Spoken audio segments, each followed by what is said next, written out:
same thing, but in a different way. That's how computers work. Whoa. Who's that voice? What? Who's that? That's JJ. Hello. That's Guess who who's that back? voice is. Back again. Blast from the past. So we've got our full panel of hosts here. Ken, hello. Hey, how's everybody doing tonight? Michael, hello. I'm doing quite well. I'm Andy. And JJ, our wonderful guest, has returned. I'm the assignment was so long, I lost the job. Well, it's a fast-paced business. You've been replaced by Craig. Yeah, specifically AI, Craig. AI came for your job. I was like, unpaid intern? Wow, well, that's exactly the way things are going now. Within minutes. Oh, poor Craig.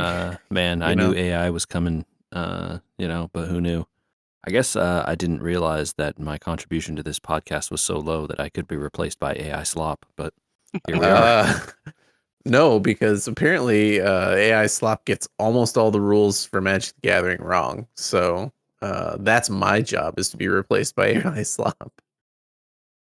Well, getting the rules to Magic wrong is easy. So I think that's... I did finish watching that Tarkir video. Which Tarkir video are we talking about? Your draft video. Oh, man. Speaking of getting some of the rules wrong. What a long situation that was, huh? Man. So Ken, JJ spent a little while today texting me all the things that I got wrong when I was trying to tell you about the differences between Magic and Lorcana. I mean, I'm sure there's many, and we got them all wrong. So I came in knowing how bad I would be. So, like, I don't watch enough of the university that's out there. It's a really good channel. He's well informed and says things that are smart. Tolarian Community College. There you go. That's the one.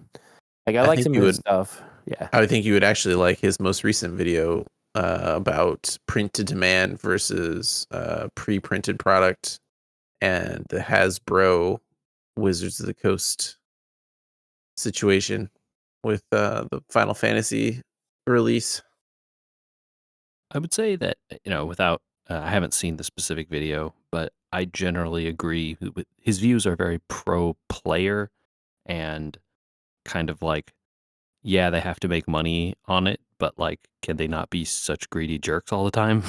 Yeah. So that's kind of usually where I fall as well. So. Because it comes from when a standpoint of like, yes, pro player, but also not just like endless rage against the machine, which, I mean, I get it, like, especially when the machine is a megacorp global thing, but like there's still at least a little consideration, like, yeah, they still have to pay some bills. Like, okay, like, there's some of my favorite toy people online are the ones who are more moderate and understanding, like, yeah, Hasbro's a giant corporation, but the people who are doing the live streams and the faces of the lines, they're just doing their best when they're often hindered by any number of contracts and stuff. So it's always good to have some like voices of reason as your source, not just the people like, oh yeah, they just hate us. It's like, they don't hate you. They nothing you more than they hate you. Like, right. They do nothing you more than they hate you. That's true. I think we had that same experience with the online hosts of Square Enix's stream multiple times. You know what I mean, Michael? Mm-hmm. Yeah, the community hosts. You felt for them sometimes, right? Because they often had to be either the bearers of bad news or, even worse, the conveyors of no news when the community knew that there were things afoot. Yeah. It's not a fun position to be in. But if we're talking about Square Enix and we're talking about Magic, we should maybe JJ do 5 minutes about how your Final Fantasy drafting has / playing. What do you think of the set, man? It's gone live since you went away. Yeah. I drafted a couple of times. I didn't have tons of free time while I was digital there. drafts? Yeah, I Drafts. don't own any paper Magic cards, and I have like very little intent to ever get them. Although Final Fantasy Commander might get you, right? If there are opportunities to play games with you or Ken or someone like in person, I would consider getting one for that purpose, but no other purpose. And then I would not do what you were doing, Andy, and continually update them because there's no point in that either. I'm never going to play enough games to make that worth the time. A little bit of it is the collectorship, right? Like, I don't know, Ken, if you're Michael has many Final Fantasy games, he probably would be like, I could collect a Magic card for that, even though you probably don't ever intend to play paper Magic there, Michael. But No. I don't know if Ken, would you ever look to do so For for a Final Final Fantasy, Fantasy? probably not. Like, I know a couple of the characters, but I never really played too much. Like, I mean, yeah, like the era that I played was more like it was during the Super Nintendo timeline. So like they're likely not going to make cards for that, and if they did, they really wouldn't be the same style that you would Well, expect. allow me to tell you that you are wrong. Okay. All of the Super Nintendo Final Fantasy games are represented, and the NES ones too. Not all the art is the pixelized, style, but there is like original art from like Yoshitaka Amano, like the original art that Okay, inspired the pixel character on cards now. that's awesome. I got to meet Amano one time at San Diego, so that was pretty cool. Oh, that's really cool. Man, full circle on that one. Nice. Yeah. So yeah, Amano's art's really good. It's been something that's like definitely a driving force between like for the art styles at times with Final Fantasy, so that makes sense.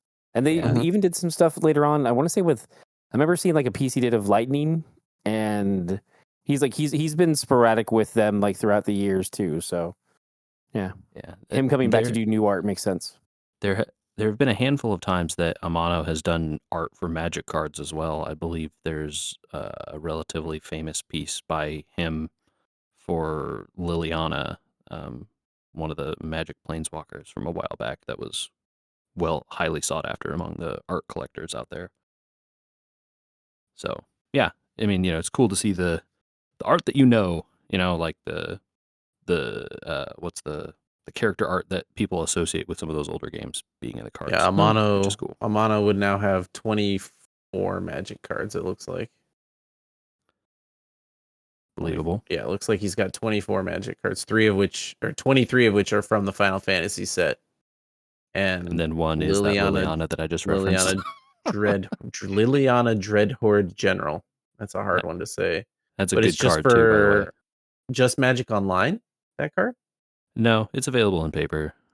Oh, the paper one's available? Yeah, Oh, it exists. I see it. Yeah, it looks like it's a Magic Online promo. It's in Japanese. Yeah, it might be in Japanese only. It's an only Japanese card, yeah. For the Spark. $136. It turns out that card's a mythic, and it's also very good. I've liked the Final Fantasy set so far, actually, itself. The synergies are good. The cards are fun. The drafting has been decent. I have very much enjoyed the synergies. I have really liked the landfall stuff. When I've gotten that deck together, I've really enjoyed it. I think it's pretty popular in terms of its draftability, so I don't often see enough of the cards to make it worth it. Weapons seem to be easier to make. Mm-hmm. There's an archetype of cards that keep coming to me in draft, so... Yeah, I've mostly been playing constructed and doing landfall shenanigans there is easier because I decide what cards I get, not the draft. True. Yeah. I thought Zaz's Chocobo was going to be a little bit stronger and constructed. Turns out it gets removed. Yeah, well, I mean, it's still very strong, but yes, if they remove it, it dies immediately. Magic. Yeah, that's true. Well, if we're talking about Final Fantasy life, we could also just instead talk about fantasy life. Well, that's an A+ transition that you come to this podcast for, people. You got to give it up for Andy on that one. Come on. You missed it. Yeah, so you guys need to set a sound bar. Do you have a soundboard or anything set up? Come on, like that's the applause time, right? Bad applause transition. Yeah, I haven't used it for a while. I need to set up. Yeah, I had one. And my audio situation over here is tenuous. But I can add some bad clapping on for you. Just for you. I'll add some bad clapping. Oh, Craig's probably got it, right? Did I do that? Something I mean, does. It came through. I mean, I mean, I heard it, so maybe Okay, we'll see. We'll I hit see. the golf clap button. This is just the one that's installed. Like, Adjust your soundbar. Soundboard. Where is? Okay. All right. Soundboard later. Oh no, I hit the Look, wrong button. Okay. All right. Okay. Fantasy life, Ken. Fantasy life. We're losing the thread here. so yeah. I mean, has anybody else played it? I didn't know. It didn't necessarily need to be just me. I didn't know if there's. Give us the rundown, man. I'm curious. I mean, so far it's uh Animal Crossing with some combat. Like, is it you have eventually you get to the point where you have a home builder and you build out your island, but there's also the part where you're learning all these you learn different lives, which is essentially just classes. Like, oh, you get to be an archer for a bit, or sorry, it's not archer, it's ranger. Okay, are we talking about the 3DS game, or is this a newer game? I think it's a newer one. It's Fantasy Life, The Girl Who Stole Time. Oh, okay. The Girl Who Steals Time. Yes. this is a PS4, PS5, Xbox, Switch, PC game. So no Right. 3DS version, Andy. I just remember Fantasy Life was a 3DS game, but yeah. Yeah, and it's you can play as like 4 different classes for combat, and then a number of different skills to follow. Is like you can be a miner, a woodcutter, and then you're also a carpenter because you can make your furniture you put in your house, but you're also making your weapons. It's a bunch of different things. It's just kind of like a Sims-ish game with some Animal Crossing and also some battling and some like boss battles and multiplayer aspects. You are bringing this podcast. So you talked last week about knowing the lore of the podcast, man. I don't think you even know how much you know the lore of the podcast. I mean, it comes and goes. Like, there's a lot of lore. What if you had to guess there, JJ, a producer on this game, maybe the lead producer on the Fantasy Life game? Do I know the names of any producers, period? Akihiro Hino, who is also the producer of Jeanne D'Arc. Ah, okay. We talked about that just before he left. So all things are connected in this world. There you go. Or there's just not enough producers. I don't know. Or this dude knows how to make a good game, and this game and Jeanne D'Arc both rule. Yeah, There you go. probably. Oh. So let's see. It looks like classes through life kind of thing. You do a bunch of different jobs and then task in between, kind of Animal Crossing style, but maybe a little bit more gamified instead of open. Sorry. Say again. I was getting a text from the wife. Oh,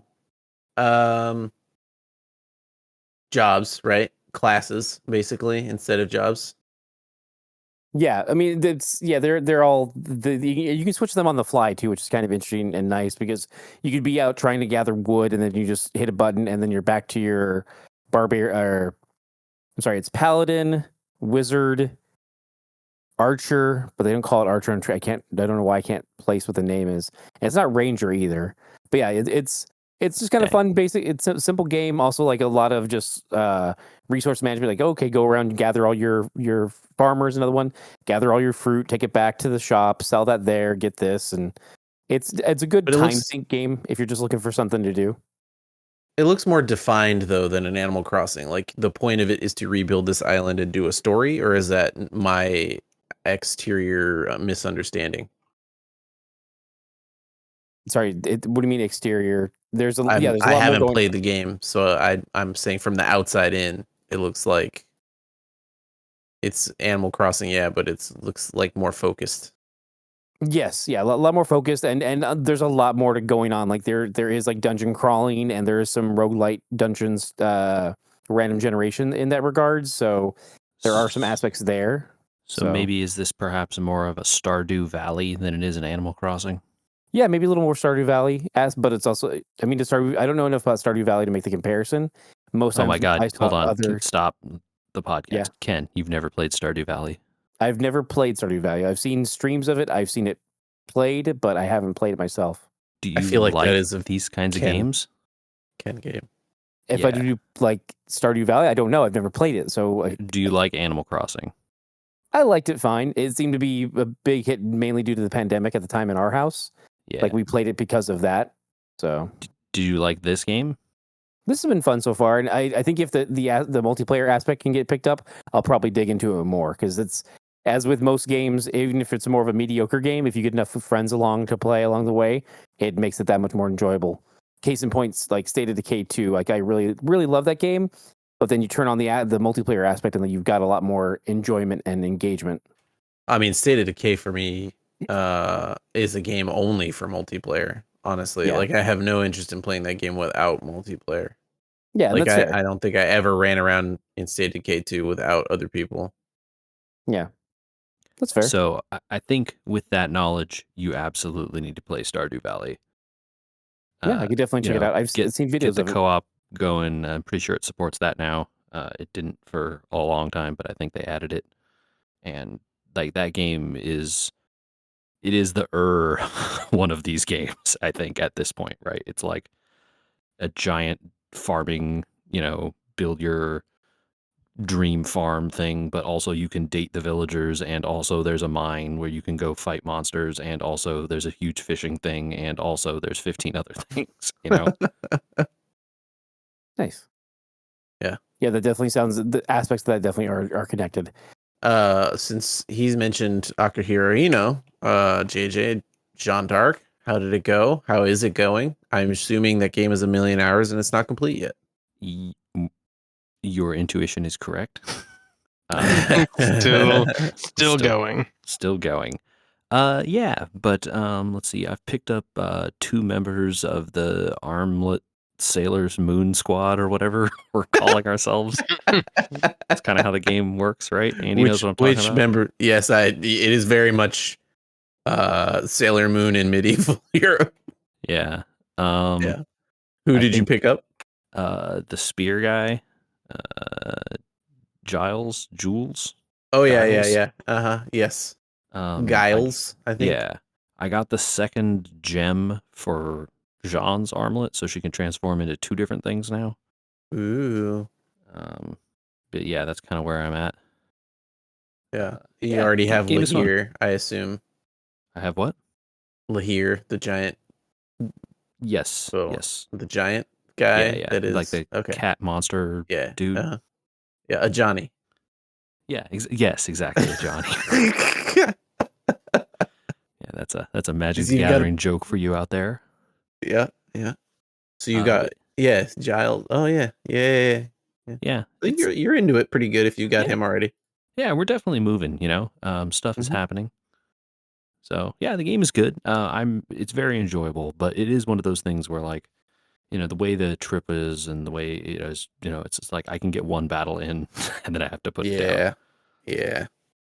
It's honestly, it's fine as a one or two battle a night thing.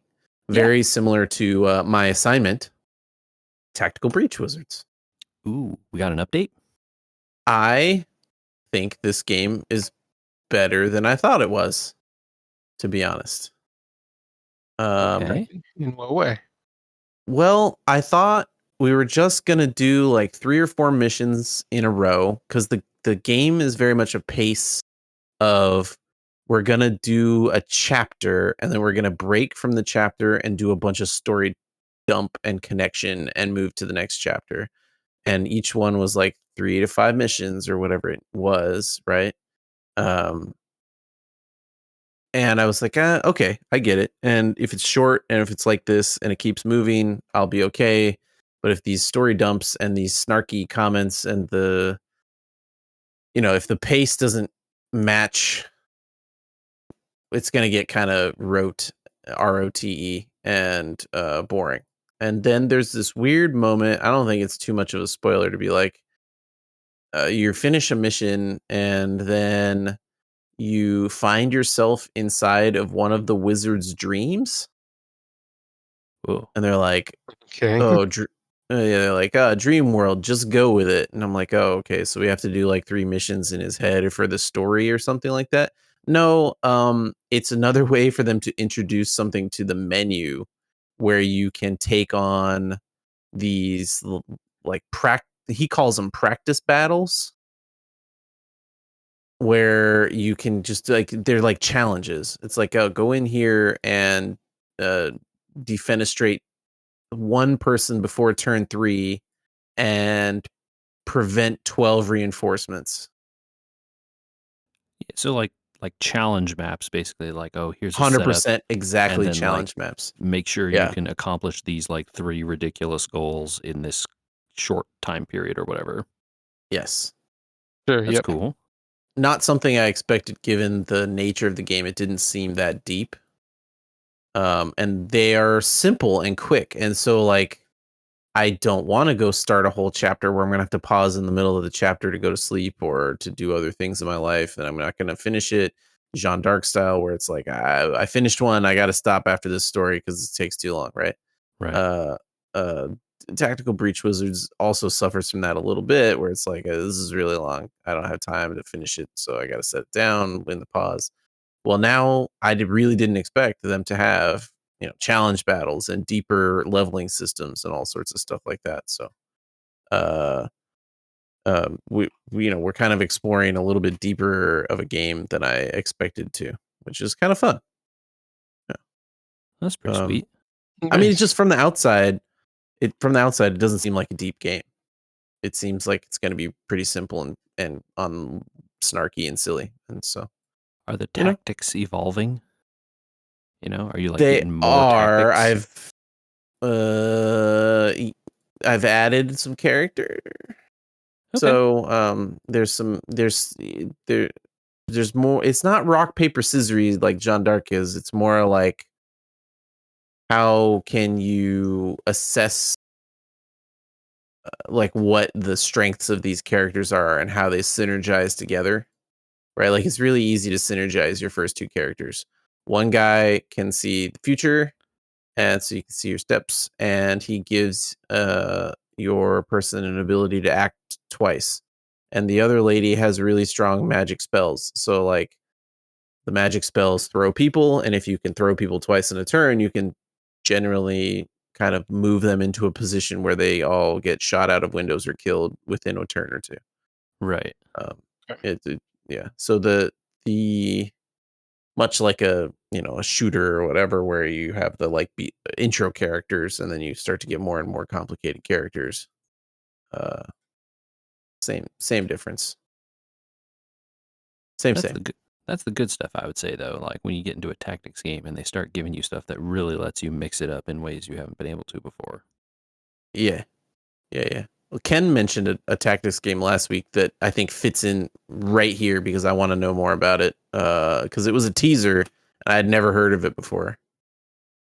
Which one? You mentioned Ninja Turtles Tactics.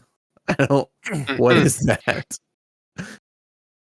Oh, I mean, there's just another. It's a Ninja Turtles game. That's a tactics game. What's it called? Ninja Turtles Tactics, or is it called something else? I think it's actually. It might just be. Let me pull it up. Tactical Takedown.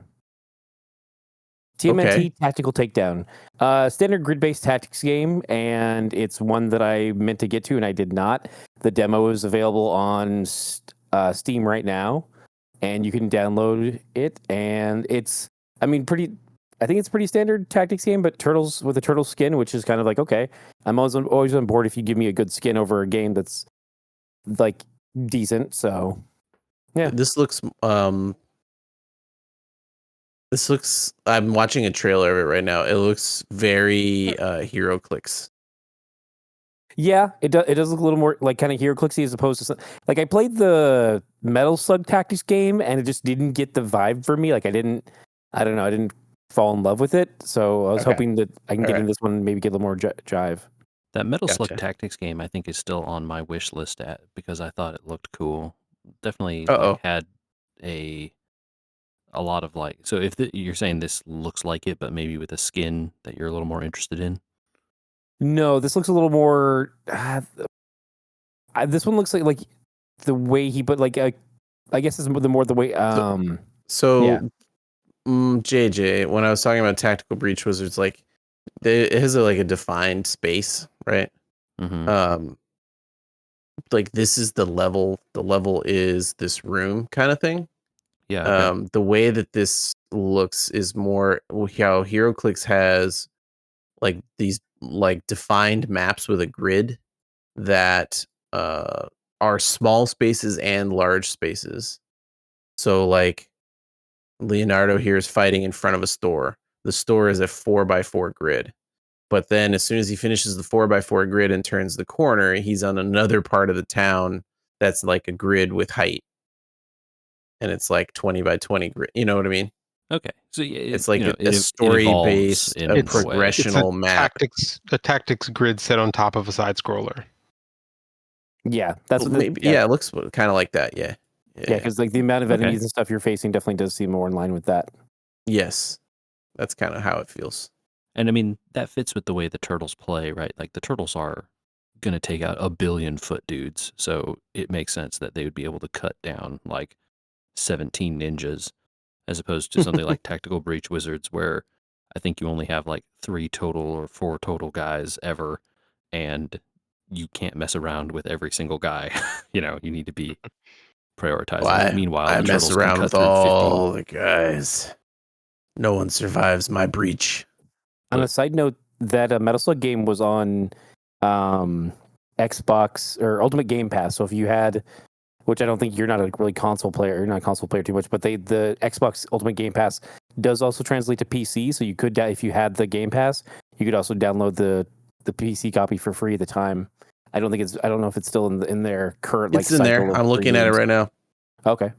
So yeah, it means it's free to play there. That's how I played it, because I'll download any free Tacticals game and check it out. Man, what a steal, right?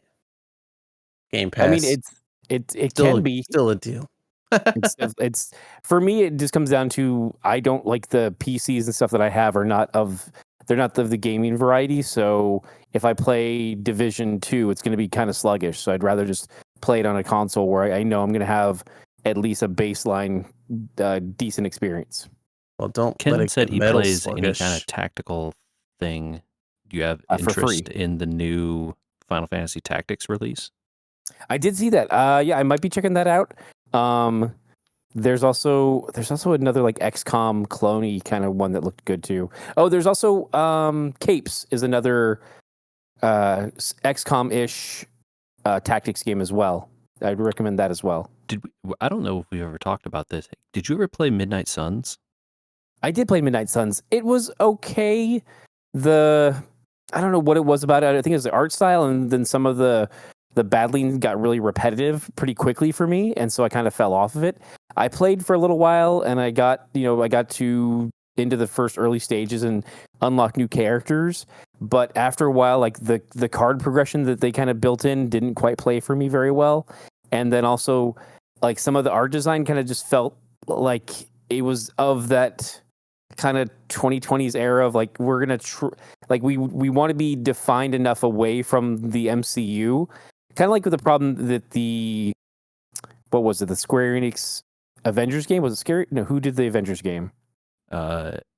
It was called no. Are you think? Oh, I don't know about the Avengers game. I was thinking of the Guardians of the Galaxy game that had this issue. No. That was more of the Telltale Games one, right? That was pretty... No. There was a action adventure. Oh, that's right. There's Guardians an of the action Galaxy adventure game as well. By the way, that game rules. By the way, but it definitely has the issue Yes, I've you're heard good stuff. describing. That's like, oh, it's not the one but it's definitely still Star-Lord. Like, thumbs up. It's like it's legally distinct from Chris Pratt Star-Lord. It's not like he's comic book blonde. Star-Lord. Yeah, he's that's still the one where blonde. Tony Stark had the same beard but looked completely different. I remember that. Yeah. And there's an Avengers game that they did the same. I want to say it was Square. It was a bigger title, but it just didn't feel. It's weird because it's like there's some storytelling that I thought was really good, but again, just some of the designs were like we're legally distinct away from this side and this side. So it's just here's a whole new. I don't know, just something about the art just put me on the other side of it.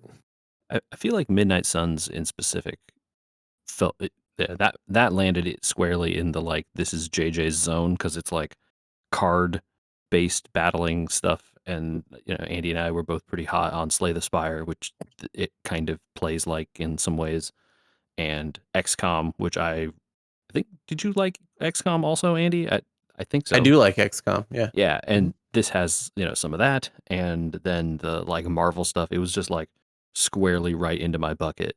And then the thing that kind of like, I beat the game and enjoyed it, but there was definitely some aspects of like, okay, who the hell is Magica? Why do I have to like, I don't know this character.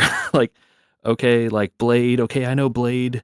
Sure. All right. Yeah. Okay. Iron Man. Good. Okay, I know this guy. And then, but a lot of like, who is this and why? What are their powers? Kind of thing Yeah, I going think that on. was the thing too, was making the main character just this amorphous itself insert was just kind of it didn't land for me. They should have just found a character to base it off of, and be like, this is our leader, this is who you're going to rally behind and go with it. Not like, Yeah, like oh, make it this, Wolverine or someone, right? And then just yeah, like, not this generic new character you've never heard of or seen for ever again, but also sometimes has connections with characters who you didn't know about. Oh, what's going on? Like, no. yeah, and a lot of like, remember when we did this thing in the past together that you definitely don't know, but I'm telling you about in this exposition dump, friend? Yeah. I was in the mindset of like, oh, I'll come back to Midnight Suns, and I just never did. Yeah, I think ultimately the story was fun and interesting, but it was it definitely was a commercial failure compared with whatever they wanted it to be. Which is too bad because I think if they'd given that formula another round, they probably would have figured out the parts that people didn't like and made it better. But got to make It's money in order weird. to get that chance. I mean, it's a weird world we live in where you can make a pretty good game and then not get a second chance, Yeah, Could just be But the wrong timing, right? yeah, I think that happens a lot. We talked about my assignment game. JJ, did you get a chance to get to your assignment game? Not yeah. assignment. What did we call it? Suggestion? Homework. Suggestion game? Homework? Recommended? What we Recommended called it game? something. We called it something better We than talk about assignment. practice. Practice. Oh, we talking about practice? Yeah, we're talking about practice. Not a game. Not a game that you love to play. Practice. Man. Sorry, carry on. Allen Iverson. We continue to date ourselves on this podcast. I'm referencing Ted Lasso so that I'm a little more. So I was just about to say you're going to have a whole new generation of people that don't even know that was Allen Iverson, and instead be talking about Ted Lasso. And thank you, Ken, for illustrating the point. Oh yeah, wait. I'm Ken, also you not a probably sporto. don't know who Allen Iverson is, right? Like, did you ever know that before Ted Lasso? I did, because he's name checked in the Clerks animated series. Oh, that's right. Allen Iverson. Allen Iverson. Yes, I forgot about that. Oh my god. That dates me for sure. And you're being a 100%. Very narrow. You're back in animated series. Excuse me. The Clerks. What now? We were talking earlier today about the Spaceballs animated series, and people, I'm sure, would not even know that existed. Yeah, I don't know if Mel Brooks knows it existed, considering the way he spoke about Spaceballs 2 and Spaceballs 1. I'm like, even though he apparently I think he did voices on it maybe, but I know he was paid, his name's in the credit, he got paid for it. But look, yeah, Mel Brooks is almost 100. Just let him have he's 98. Spaceballs. Give the man a break. Let him have Spaceballs 2, The Search for More Money. Okay, if he wants to make more money, let him do it. Look, they screwed up. It's their fault, not his. Yeah. And it's not named Spaceballs 3, The Search for Spaceballs 2. That's the other thing that they the upset. Come on, guys. It's like when they did the commercial for Crocodile Dundee, and it ended up just being an ad for Australian travel. I don't know if you guys remember that. Could have been so good. That was so good. They had so many good names on that commercial. I'm like, damn it, this should be a real thing. Look, someone came to Mel Brooks and was like, "Do you want money?" And he's like, "Yeah, I guess I do." And so they're making Spaceballs, right? Yeah, I mean, that's fine. Do you want to build another house for your family? Sure, I'll give my grandkids another home. Why not? That's fine. Of all the people in the world that that can get more money, he's definitely on the list that I have no problem with. Exactly. If someone has to be rich, him is the least objectionable, right? Absolutely. I have no idea if this is true, but I could be okay with Rick Moranis getting more work too. him coming out of He retirement retired and is is coming out. That's wild. amazing. The fact that Yeah. so many other projects that he turned down, even like a voice acting role, but he comes like that's fair. This is a much bigger this does seem like a bigger thing, but Yeah, but how do you say no to Mel Brooks, right? Yeah. How do you say no to a 98-year-old Mel Brooks? Right. He's like, I'm gonna die on set. What are you gonna say? No? Like, Wow. All right. Andy asked if I had played my other assignment game, Jotun, and I have. I played a little bit of it. I don't know how to tell how long it is, but there's like, based on the area of the map that I can see, there's like maybe like 6 worlds or something. Okay, Worlds, so Jotun air has a quotes. map. That's good to know. It's a pretty Yeah. large game. It is a, I guess, Metroidvania-like, but I don't even really want to say that because I think there's no set order and none of the powers are required for anything else as far as I can tell, or at least so far. is it It's hard to Jotun? tell Jotun J-O. Jotoun? Yeah. Yeah, but is it the Valhalla, or I guess there's Valhalla Edition, and then there's also it's from Thunder Lotus. Is that correct? Correct. Mhm. Yeah. Okay, I am playing that's the fine. Valhalla edition because that's the one that I have. I don't know Oh. what the differences are. It's It's very Norse. beautiful. Yeah, really pretty art style. Norse story of a female warrior with a really big axe. um, and you're on a quest to you figure out what the quest is about as you go, actually, because you sort of start and they don't tell you anything. So I don't want to spoil really where the story's going, but the artwork and the animation really has like a painterly and a hand-drawn style that's really cool. And what I can definitely tell you is you fight these Jotuns, which are like giant, screen-filling bosses, to the point where like the camera has to like back up to fit them on the screen sometimes. It does the like zoom out thing and your character gets tiny and the boss fills up half the screen. Yeah. Um, the game has like very basic controls. You just have like an attack button and then a button for like a long charge attack kind of swing with the axe. You have a button for whatever your currently selected power is, and then a dodge, like a move in a direction, kind of a roll thing. And that's the game, man. And you have a button to cycle through your powers. I You just like got to run the around and hit limited stuff with the idea, axe. Very Like- clean. like yeah, well, it's like the appearance of a Dark Souls without all the controls, right? Like you're gonna fight a giant monster like Dark Souls, but what if you just sort of attack and roll, man? Yeah. You got a health bar, running around trying to chop down monsters. There isn't a ton of combat really in the game, which is kind of I mean, refreshing. Like the bosses are kind of the most of it. There's like Screenshots would lead you to believe there's none. There's no Yeah, screenshots of combat in this there's game. not a ton. The big bosses are kind of the thing. At which point, you have to put the various powers you collect in the various worlds to use. There's one that causes you to be, not quite invulnerable, but maybe mostly invulnerable to damage for a very short period of time. And you can imagine like a giant monster stepping on you or whatever kind of, reasons that would be beneficial, not necessarily for fighting. There's one that gives you a big Thor-like hammer, which you can then use to hit the boss over and over again. I find that one pretty helpful.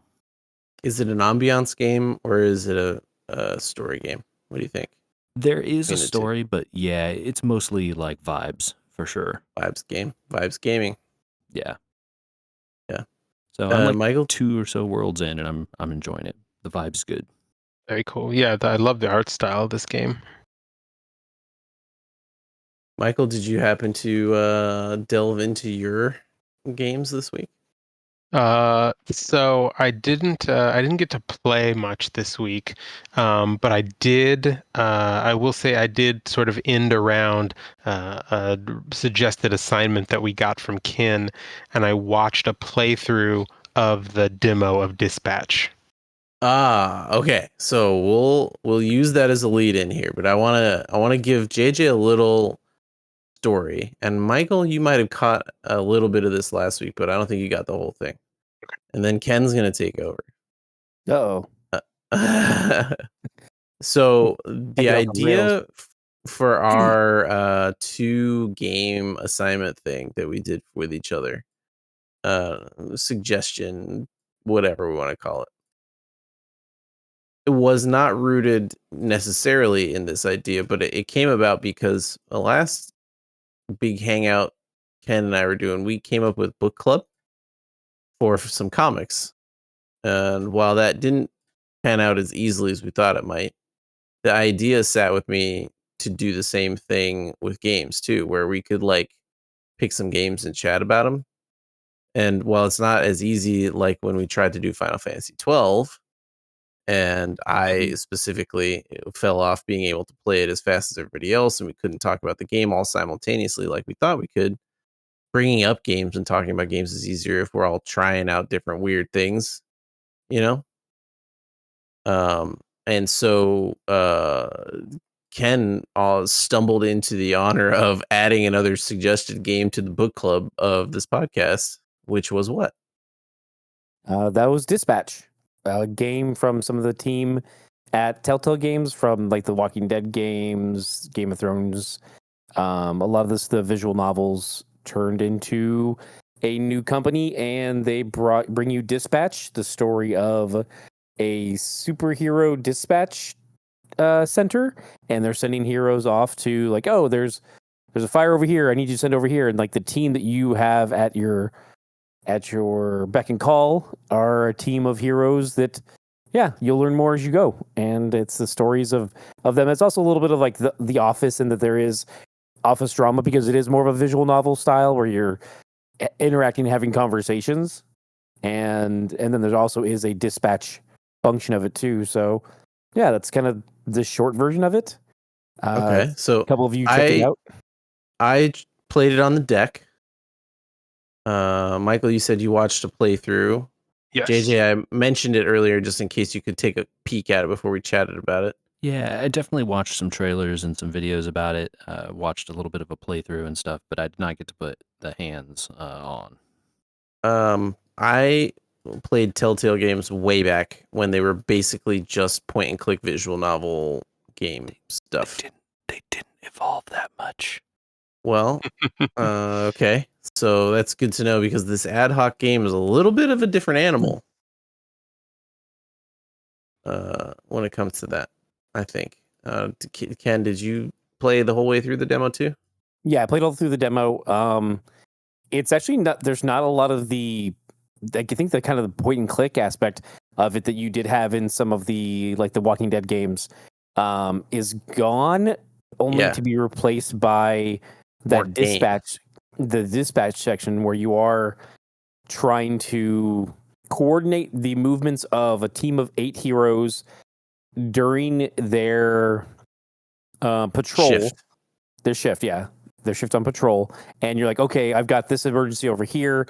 I'm going to need someone who can fly, and I'm going to need someone who has elemental powers. And you send over your 2 best available reps, and you send them over, and hopefully by the time they go and come back, there's not another call that needs another flyer, because you only have so many resources and team members that have a specific set of powers. So the point and click part is replaced by that. Okay, who am I coordinating over here to rescue the cat out of the tree versus who am I going to coordinate over here to the bank robbery?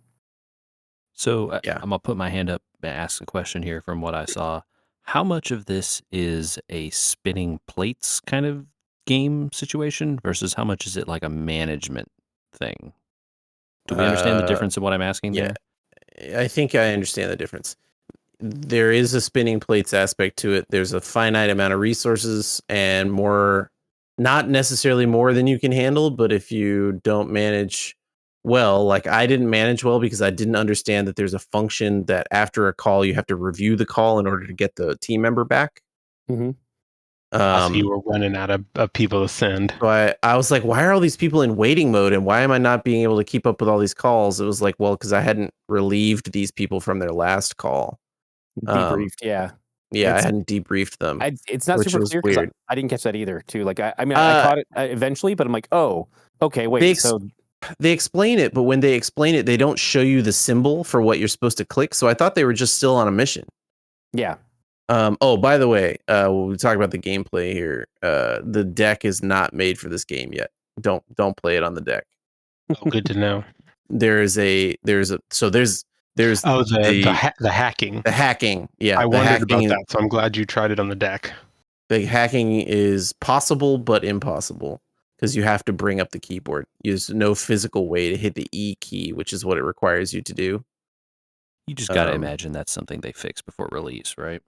1,000% this game will Yeah. be console playable, and it will be a thing that you can do. But if as of this moment people want to try the demo, don't do it on the deck. You'll lose the hacking minigame. There's the Telltale story part, which I wish they would give me more time to look at the options before I had to decide what I want to say. Yeah, but that's it's a just demo life. too, so maybe that's an aspect of them just trying. That's definitely the Telltale vein DNA, though, right? Is like, here's 100%. A bunch of options, and like you don't get enough time to really think through all the consequences because just like in real life, you're gonna say some dumb shit and then get yelled at by someone for it. Well, I just didn't quite have enough time to even read it all. And, okay, that's a different problem. It was very frenetic. And also not being able to just hit A, B, or A, B, Y. I had to like move a mouse cursor on the deck and then click it. Slowed that down also. There's the Telltale aspect. There's the spinning plates aspect that you're asking about. But, and we already mentioned there's mini games as well. Yeah. Each character is not just a series of bullet points. Like they have a full-on pentagon of abilities, intelligence, charisma, defense, the character attribute web. Yes, they have that. Each character has that. They have points you can level them in. If they succeed on missions, they level up. They have hidden attributes. I don't know if you ran into those, Michael or Ken.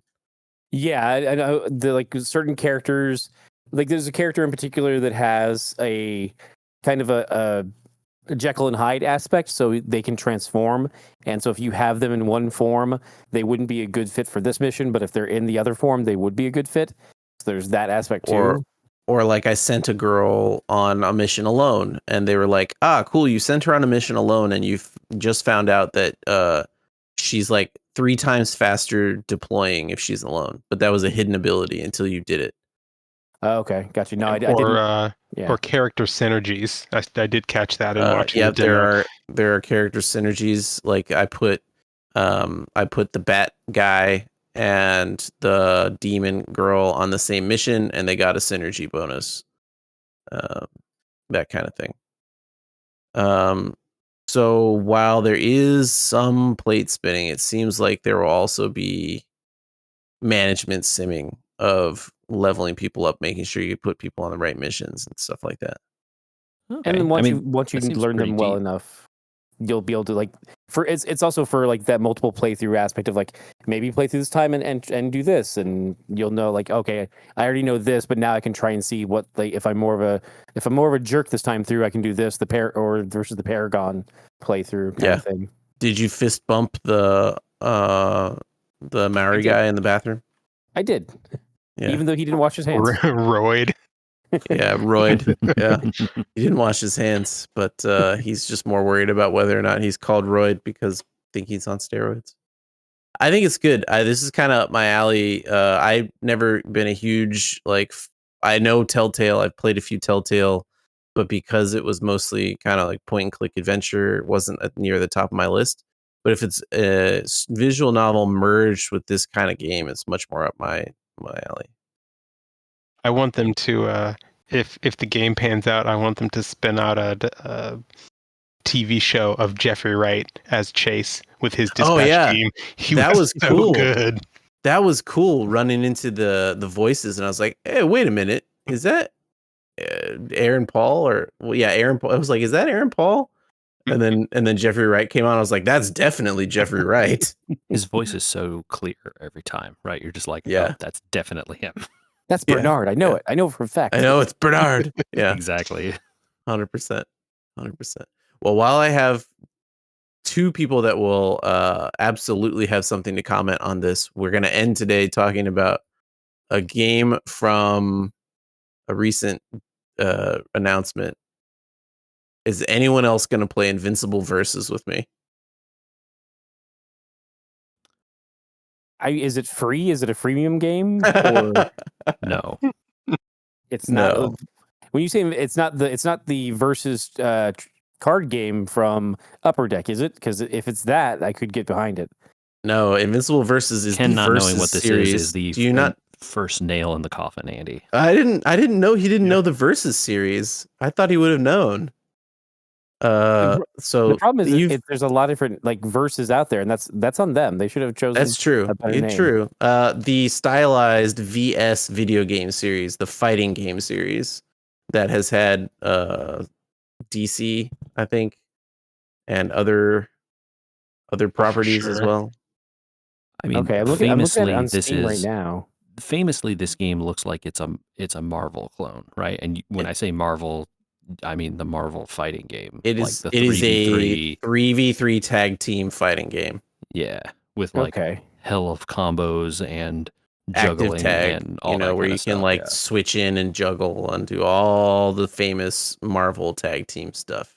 But it's yeah. I mean, that's why I'm going to be going over to the Marvel, instead of the Marvel versus Capcom, the Marvel only game that's coming out from. Is it? Oh God, no, I can't remember what that one's called. That's called Marvel Fighting Souls or something like that. Yes, yeah, that sounds about right. That one's more. Yeah, this one. This is. I was actually just talking about this on another thing. Like sometimes the 3D fighters, they just feel like they're just kind of pumped out there. And these are all 2D fighters. I'm sorry, 3D Sorry. models. Yeah. I know where you're coming from though. You're thinking like more modern fighting games that kind of have a look. I'm a fan of the old 2D animated, like I would say Street Fighter, but like more Guilty Gear X at this point of that kind of that flatter art style. You want a cell-based game? I do to a certain degree. I really don't want to burst Ken's bubble and tell him that even the more modern Guilty Gears are 3D. Actually, when you hit the dust button, it turns the camera to the side and you can see the 3D model. Yeah. Oh no. I get it. There's a vibe to it that doesn't like this feels like this. Just watching the little bit I see here, it looks like almost like the Power Rangers fighting game that came out a little while back, and just doesn't look like they put the time in. I mean, it feels just more like a cash grab. Like I am looking at it right now. It doesn't from quarter up. I don't know. I'm not sold on it. I could potentially play it though if the price is right, but I don't know.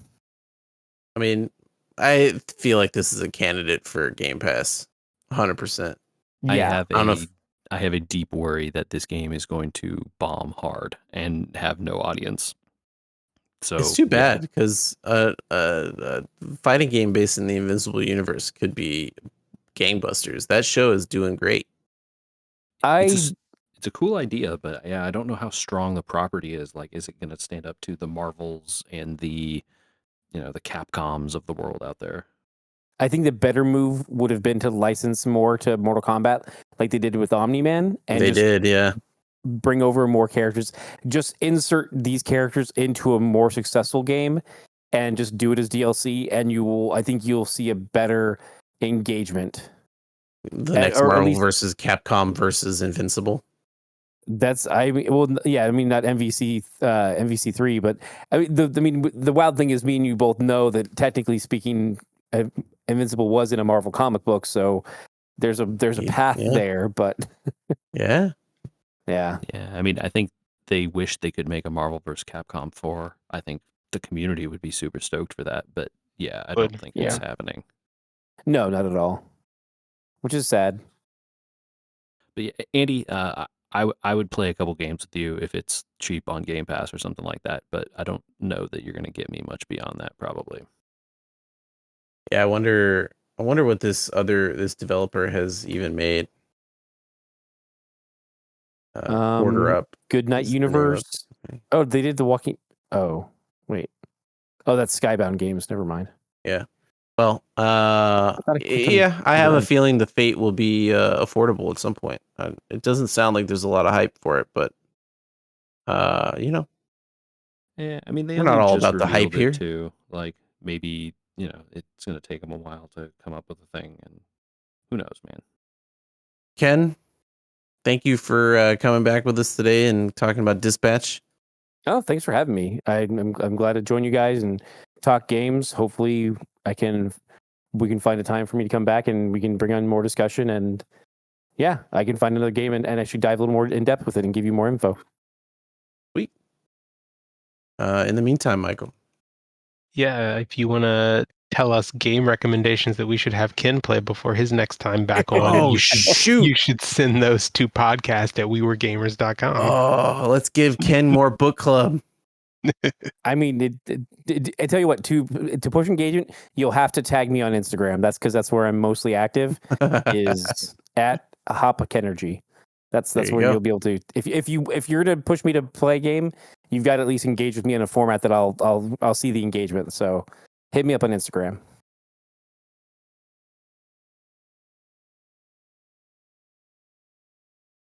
Oh, what just happened? Oh no. youtube.com/gamers. Yes. Oh. And also Tangential Giants. Yes, Tangential Giants, which is the podcast that I'm on with two other team members, Kareem and Pat, and you will catch us at San Diego Comic-Con if you're attending. We have a panel on a date and time to soon be released. Oh, so follow us at I was hoping we were going to get the scoop. I mean, you guys were the first public announcement of it. But it's one of those things where it's like, because they have scheduling things that they want us to respect, they don't have you give out the dates until you're closer in for some reason. Yeah. But okay. Yeah, but I mean, follow me at Hopic Energy and you'll find links to Tangential Giants, links back to this We Were Gamers podcast, and as well as other podcasts like Comic Banter and other things out there in the world. We all need to get dispatched out of here.